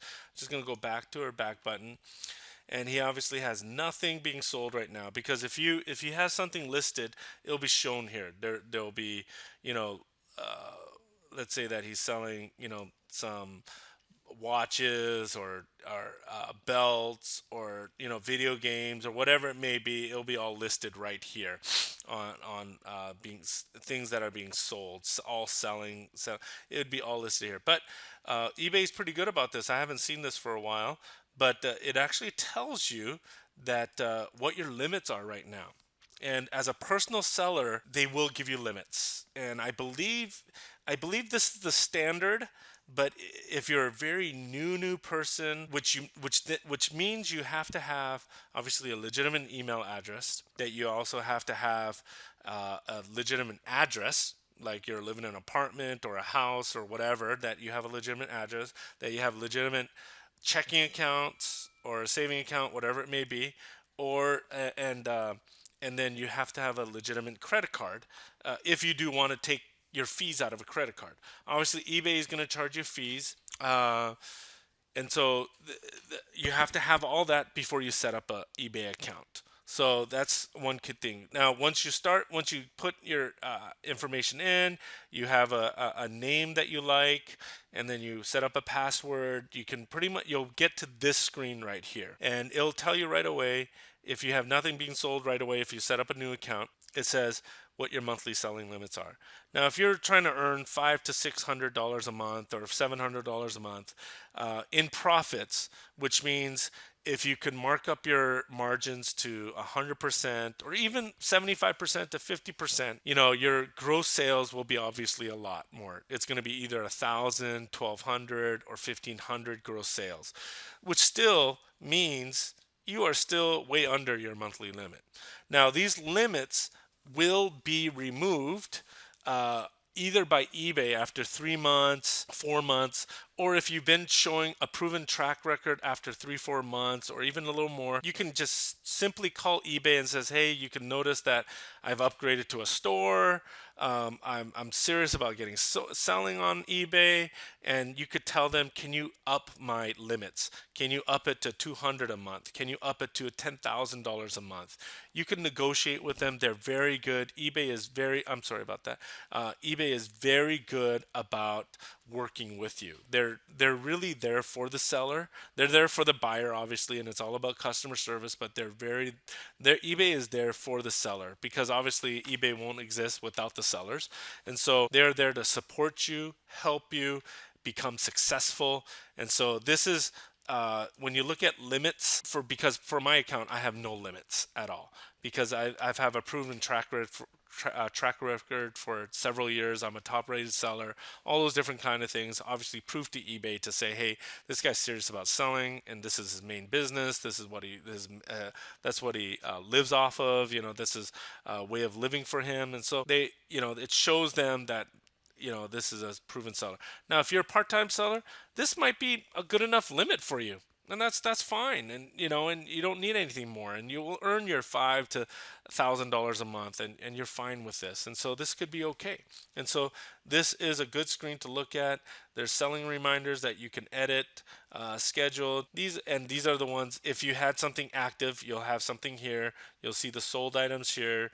You have returns here too. People will return. Obviously, everyone returns things to the store. People return things online too. So you have to deal with that. And this will tell you all your current totals, how many sold in the last 60 days, payments received in the last 60 days. Usually this will match up the same way. How much is listed, and it'll tell you if you have, let's say that you have 10 things listed and you have a total of, let's say it would say 10 will sell 10 bids, if you're doing auction, whatever it may be, and the total amount, what all those combined items will be. So that's what it will show. And this is my eBay account, but we're not going to be looking at that too much right now. But once a person checks out, um, this is a site right here, and we'll make sure that you get this down. ebaysupplies.usps.com. These are free supplies for you, and it's co-branded, as they said. So let's take a look at this flat rate priority mailbox. I believe this would be probably a medium-sized box, which is probably one of the most used boxes. It doesn't show the picture up front, but you can see it right there. This pretty much has the eBay, uh, the logo there, and also obviously United States Postal Service. And this is a flat rate box here too. Another priority mail. This is a general priority mail box. Another small one. Another one. This is more kind of a shoebox size one. And these, either you can order 10 of them or 25 of them, and they're all freer to use. Now, obviously, you have to ship it priority. These are not just boxes that you just use to just ship it for your own pleasure and your own usage. You will get caught by United States Postal Service if you don't use priority mailing and their pricing on it, and they will probably not send you those boxes anymore, and they'll probably make sure that you don't send out. They will basically. It is law to them, to United States Postal Service, that you use United States Postal Service priority boxes for priority mailings only. Now, obviously, you do have to pay priority pricing, but customer service wise, it's faster. They'll get it there on time, and that's a really cool little free boxes that you can. And the other places that you can go is obviously the United States USPS's.com site. Then you go into shop, and then you go into shipping supplies. And again, they have all these, and this has a special logo of Spider-Man right now. But these are all free priority mail boxes that you can use for your pleasure. And I just clicked on that link right there. But these are all priority mailings. What will happen is that it'll be shipped right to your door, um, and for free. And so all this mailing could come to you, and they could be used for your pleasure. I use this padded one all the time. And basically, for this padded, you can fill anything up to it. And there's really no weight limit, but yet obviously you got to be careful. You can only fit so much in an envelope too. But that is free for you, and you could order up to pack of 15, and it will be mailed right to your door for free. And basically on eBay, with the discount they offer because they have a good partnership, this only will cost you $5.35 right now to ship out with that mailing. So let's say that you have socks, belts, cell phone cases, or whatever you can fit into this mailing, and you package it right, and then you put it in prior mail. It will only cost you $5.35 to mail out. So that's a pretty good deal right there. So that's a pretty cool mailing. That's a good tip that you. But these are all things that you can use, and they all have it on the partnership with eBay too. And the other website I wanted to show was uline.com. And what they do, they have tons of products. They have labels. It's just endless here. They have locations Chicago, Atlanta, Dallas, Los Angeles, Minneapolis, New York, and Seattle. Use a lot is the different kinds of envelopes, that envelope mailers that they have here. There's the padded ones, the different ones that you can buy, and you can buy from different quantities. I like using the not the Uline branded ones, and they obviously have big quantities, 250, and they're pretty reasonably priced. Again, this is up to you how you want to. What are you selling? What can fit into here? They obviously has different boxes. You just have to look through their catalog, and these guys are really good about shipping. I don't get endorsements from them at all. This is a really cool company. So this is the shipping, and we have the bubble wraps. These are the things. These are fillers that you need to put in. So if you're obviously putting it in a box like this, you need, and let's say it's a lamp that you're selling, and you put it in a box like this, you definitely need probably some bubble wrap or peanuts, or even I own one of these paper cutters and a dispenser. It has a paper cutter, and what that is, you get that right on top of your paper, the cutter itself, and then this is butcher paper type of material, and you could use that for a filler. Or again, there's so many different kinds. There's bubble stands. There's just so much supplies that you need to do that. They also even have tape guns that is pretty cool to uh, all these different kinds of tape guns that you can do to tape your boxes up. Name it, they got it here. And so just look through them. Look at your needs. It obviously your needs will change whether you're packing something that's 50 pounds to maybe 2 ounces. So that's what you're gonna have to judge on, and this is a great site to figure out. Sometimes the quantity is a little too much. It might be better to just go to Costco or Sam's Club or even a Walmart to fulfill some of your smaller needs. Or if you don't have that much quantity going out every day, if you have a lot of quantity going out every month or every week, this is probably some place to look at. But if it is envelopes, little things that you can fit into little envelopes, and you want to buy a lot just to store up, this is probably the best place to use it. Here's my active page of all the listings that I have right now, and all I'm going to do, I have the Selling Managing Pro because of the eBay store that I own and pay for. But you will definitely have an awaiting shipment tab that you can click on, and these are the ones that have sold and are waiting shipment. And so all I do at this point, if I'm selling this little battery right here, press print shipping label, and it'll take me to, and it obviously the carrier is United States Postal Service. That's my preferred way to check out, and it's already, because I've already listed it in my listing to have it first class package, because I already know how much it weighs right now, and what kind of envelope that it's going to go in, and so I already know that. And this is someone that lives in North Carolina, and it's shipped to this person and shipped from me right here. And basically, I already know this is going to be about 2 ounces. It is 2 ounces. I've already weighed it out. These are things that I sell on a regular basis. And it's because of eBay discount. It offers a 17% discount. It takes that off. The USPS tracking, which is critical. If you don't, you could obviously not this eBay United States Postal Service checkout if you don't want to.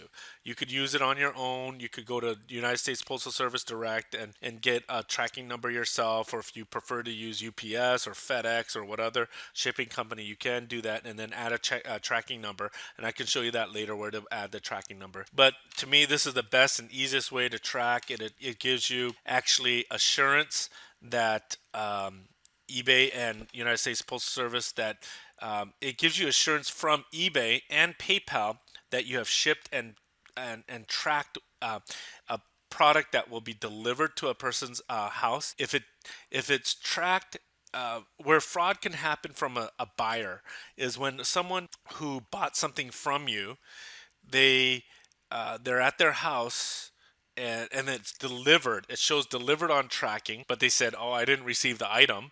They're basically probably lying about it, or they're something went wrong, or whatever it may be. But it's been delivered. You fulfilled your end of the bargain, and let's say they're asking for a refund, but eBay will side with you because it's been delivered because you've uploaded a tracking number there.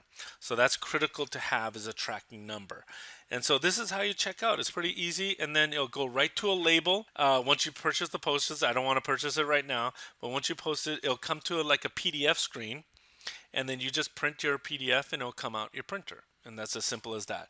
But if you did use a different service like FedEx or or UPS or whatever, all you have to do is actually press add from tracking number, and then you add that tracking number, and there's so many different carriers that will list out at this point here. Once you add the tracking number, it'll actually recognize if it's a UPS tracking number or if it's a FedEx tracking number. They have a certain way that they number it, so it does recognize if it's a UPS or United States Postal Service tracking number. So I'll cancel that because I didn't check out yet. So that's about it. All right, we're going to be talking about eBay fees right now. And the order for you to find it is go to your account tab and then go to down to seller account, and that should be same for any person's account. And here we are. This is my current fees right now that I'm going to be paying. It's kind of, their cutoff dates are a little bit weird. I'll be probably paying, the current balance is 433. That's what I'm going to be paying for the month of May. Basically, it was last month, and so that will be my bill for the last month. But if you want to see your invoices, this is a good example. I'll show you April's because May's still in process right now. April, I had a total of $579 in fees, which is quite a bit. Your fees will probably not be that much, and then you press go. And it brings you pretty much to a PDF page. This gives you a summary, a quick summary of what last month's is and this month's, and then for me, because I'm a top rated seller, it shows you the discount right here of why.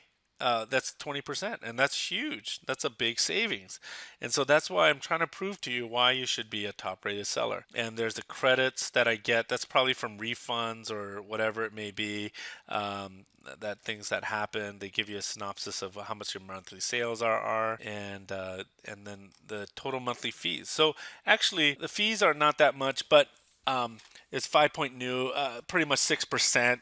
But you do have to account if you're offering free shipping, you have to embed that into your cost. So generally, your fees after PayPal fees and eBay fees and your shipping costs, it'll be roughly about 10% of your total gross sales. Does that make sense? If you can kind of keep it, it could be higher, it could be a little lower, but generally 10% to 12% probably of your gross sales that you have to definitely keep into account. And this is, I just wanted to show you this an example of, there's an I have an insertion fee because I did a double category, and so that's why it's only 10 cents right here. But this is a good example how much is everything. For this one, it's a vaporizer I sold. It comes with two tanks, atomizers, and a battery, and the final price is $19. After eBay's fee, the final value fee is basically their cut is $1.14.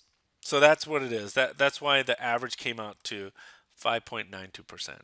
And so that's your eBay fees per category. Now, some categories are different fees, like the auto category, an RV, or a boat, maybe. And obviously, those are huge items.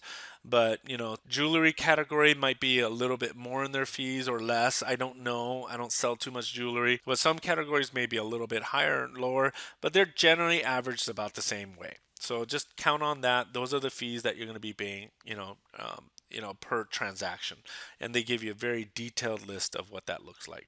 All right, we're back. I'm going to show you what a little summary about what a top-rated seller really means. I've covered it in a pretty extent, and I showed you the badge of what that looks like and what it takes to be a top-rated seller.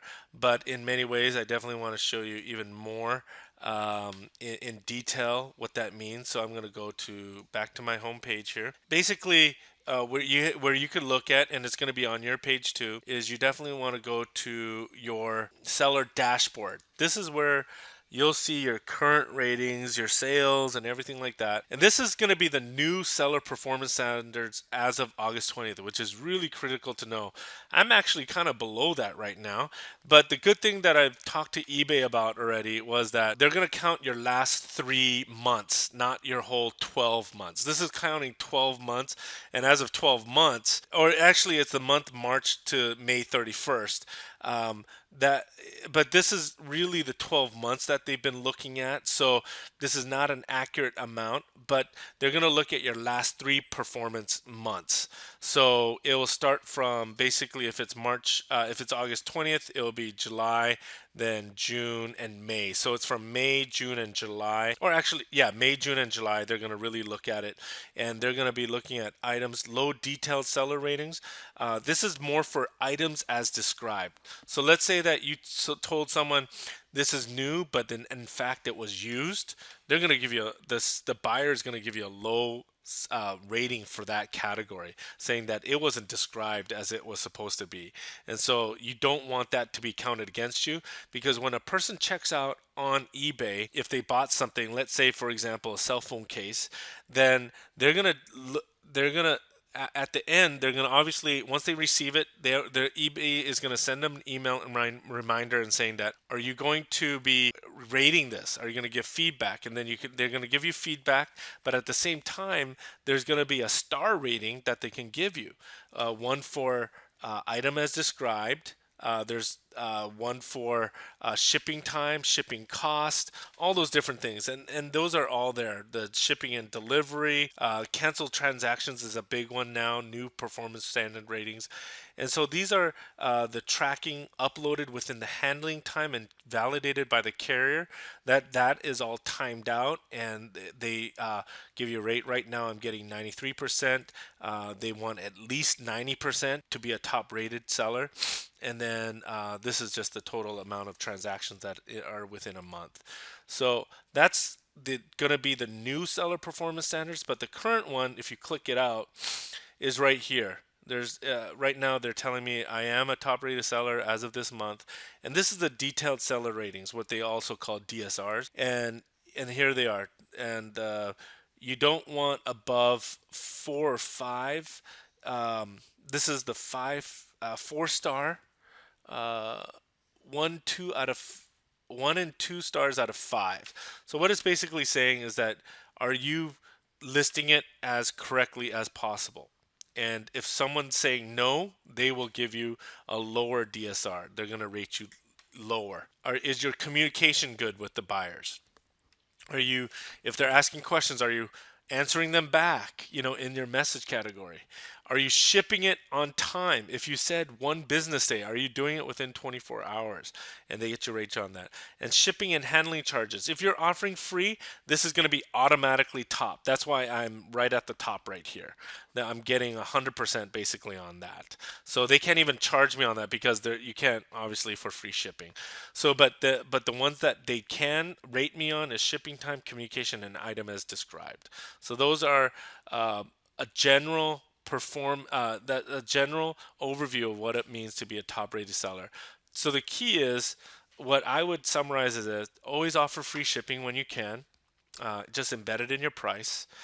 The other thing would be as number one would be describe your item as best as possible. The rule of thumb is over describe your item, then under describe your item. Over describe your item, then under describe your item. That would be the key thing.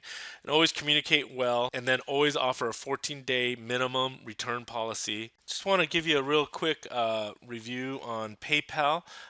Just in a sign up sense, if you wanted to sign up, obviously you click sign up right here. You create, PayPal's free. There's a business account, and you'd only choose to do business account obviously if you have a business license. I do a business premier account, which is also free. I have the debit MasterCard that comes free with it, all that kind of stuff.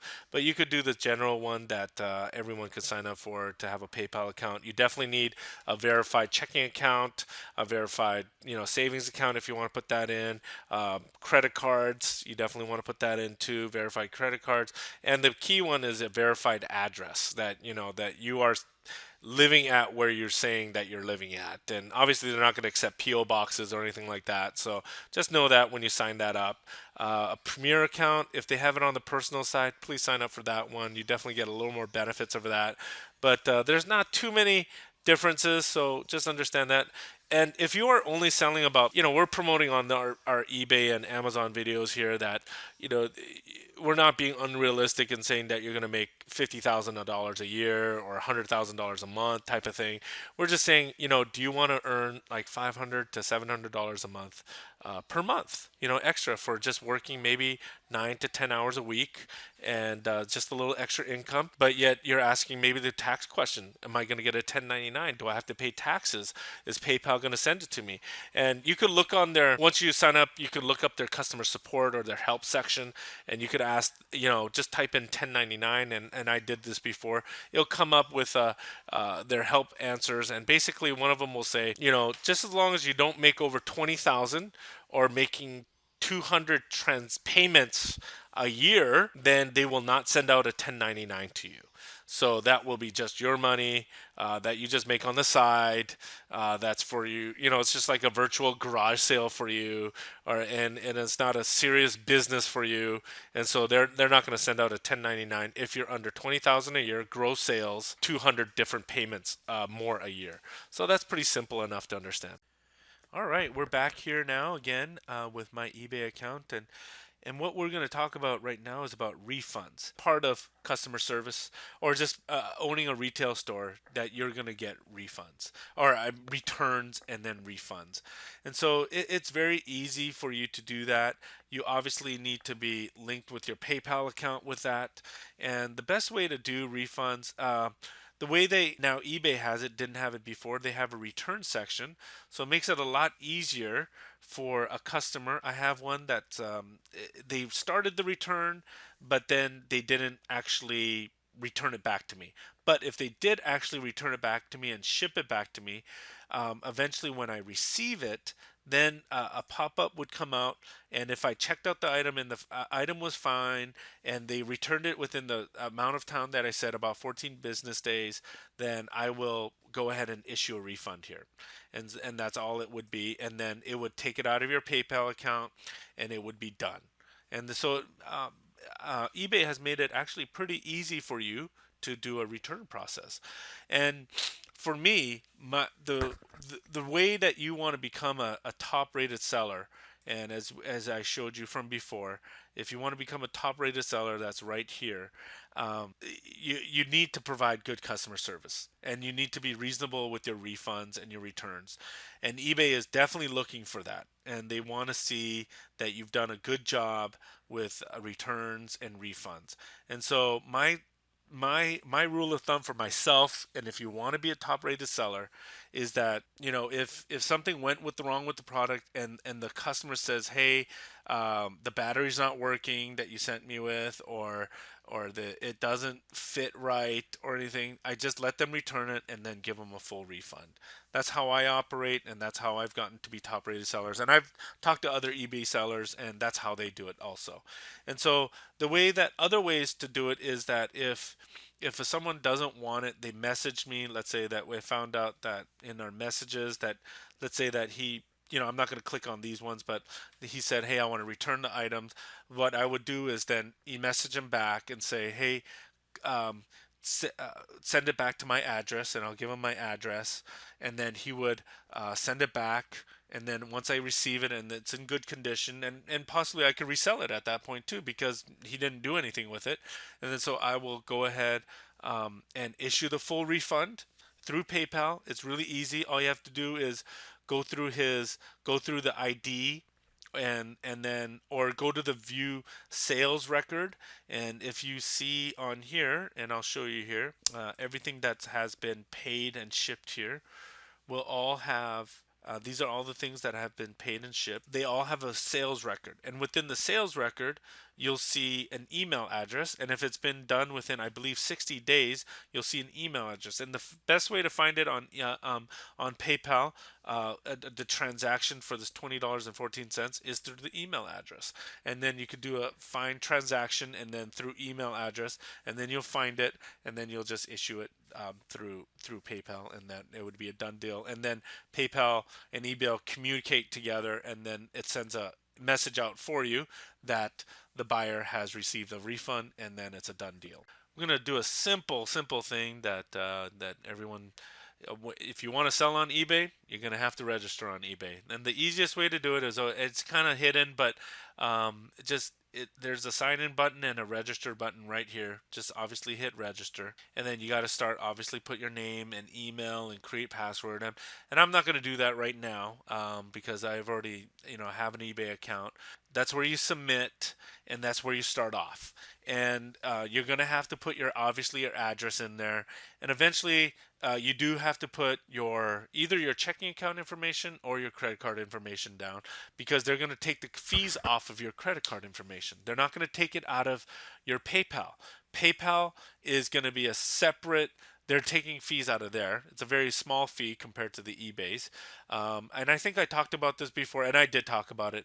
Fees in total, depending on the category, you want to expect from about 8% to 10% altogether. Fees from eBay and PayPal, what they take out of what you sold. Going back to registering, once you register, you put your address, your email address, obviously, and then credit card information, because that's where they're going to take your credit card out, fees out from.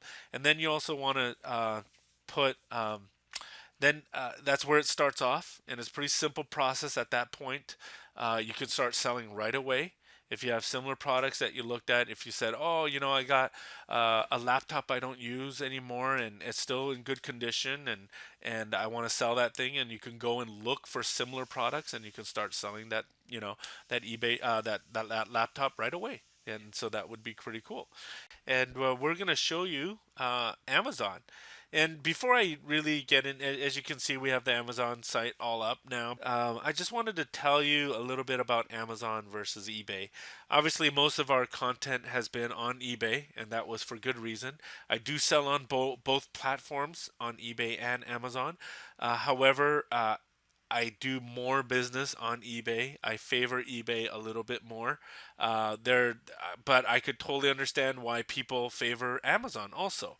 But there are a few things that you do have to keep in mind.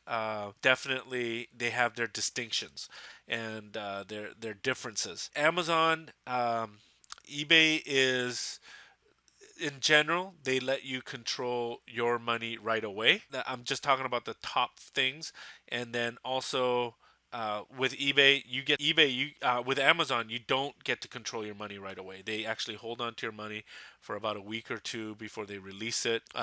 They're probably doing that because of returns and refunds. But eBay, that's on your shoulder, and you'd have to control that and be careful with that.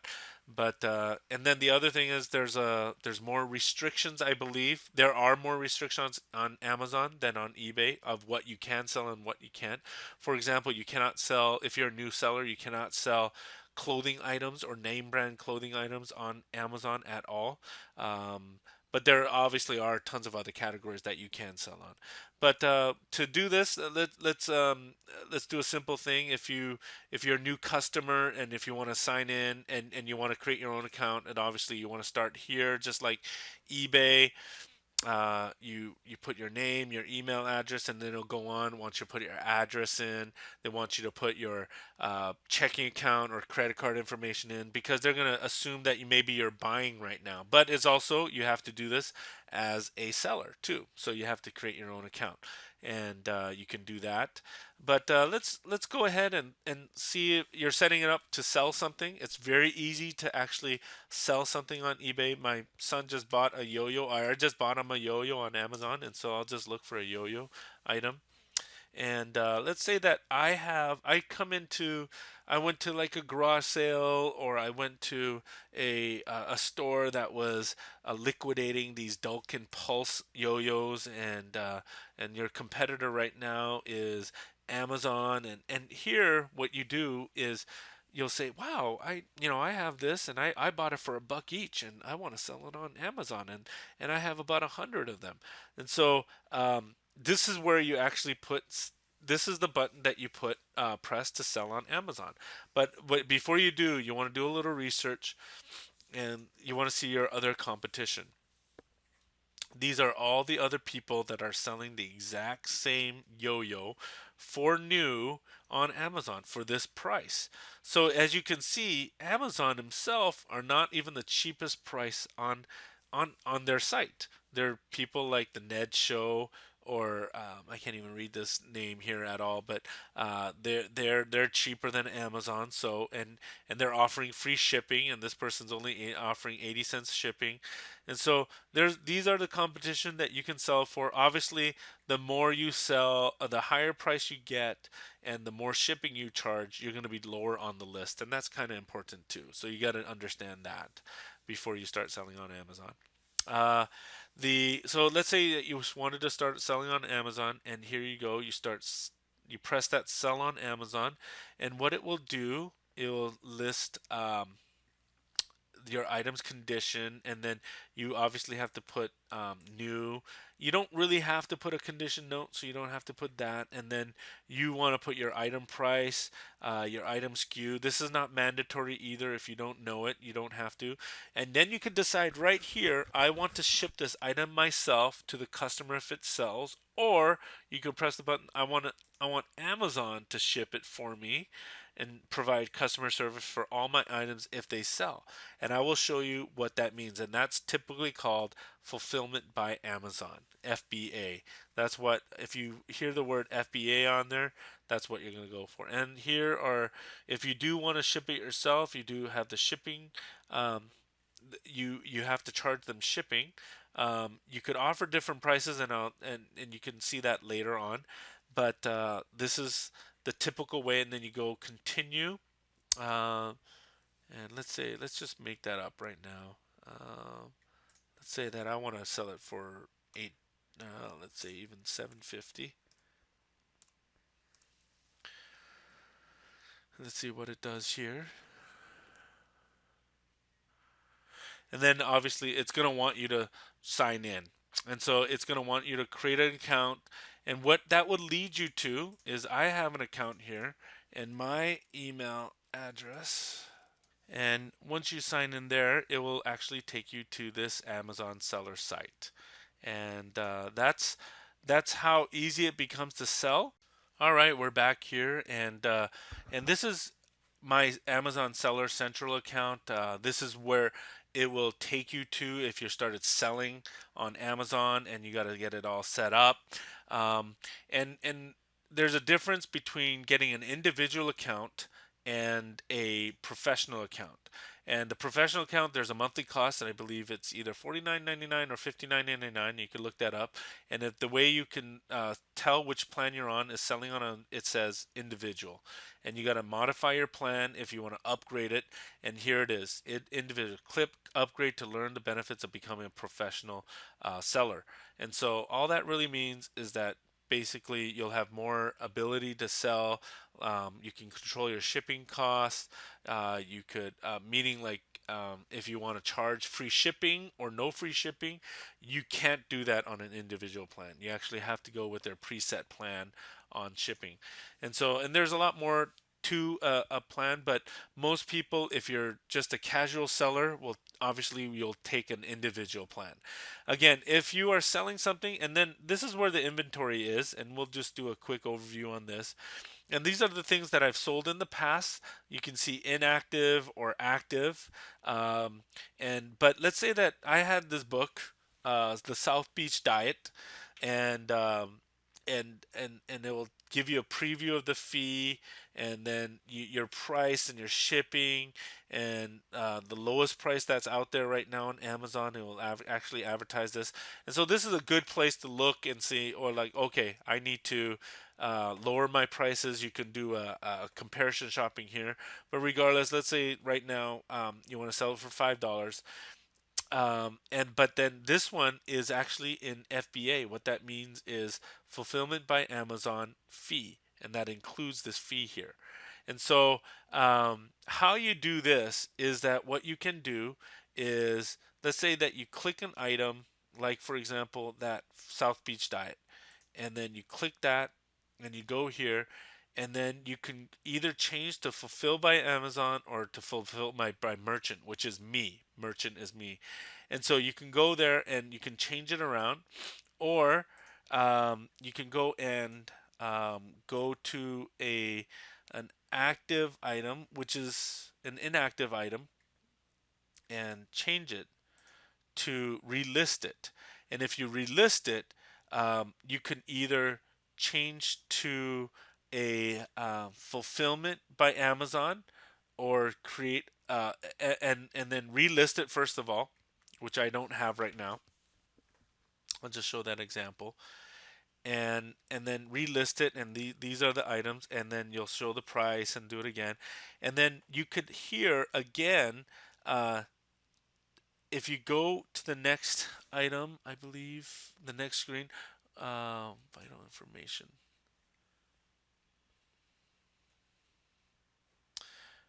And then you could look at this is the offer, and then you save and finish it.